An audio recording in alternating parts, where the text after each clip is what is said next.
سالم بن عبداللہ نے اپنے باپ عبداللہ بن عمر رضی اللہ تعالی عنہ سے روایت کیا ہے کہ رسول اللہ صلی اللہ علیہ وسلم نماز شروع کرتے وقت اپنے دونوں ہاتھوں کو مونڈھوں تک اٹھاتے، اسی طرح جب رکوع کے لیے اللہ اکبر کہتے اور جب اپنا سر رکوع سے اٹھاتے تو دونوں ہاتھ بھی اٹھاتے، اور رکوع سے سر مبارک اٹھاتے ہوئے سمع اللہ لمن حمدہ ربنا ولک الحمد کہتے تھے۔ سجدے میں جاتے وقت رفع یدین نہیں کرتے تھے۔ صحیح بخاری حدیث نمبر 735۔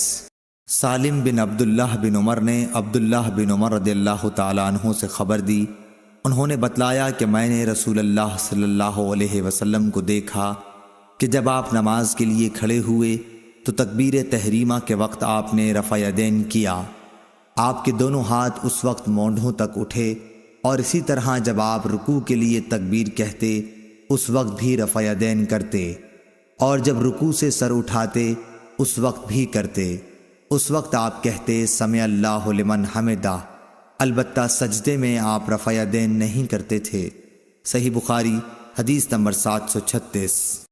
عبداللہ طحان نے بیان کیا خالد حذا سے، انہوں نے ابو قلابہ سے کہ انہوں نے مالک بن حویرث صحابی کو دیکھا کہ جب وہ نماز شروع کرتے تو تکبیر تحریمہ کے ساتھ رفع یدین کرتے،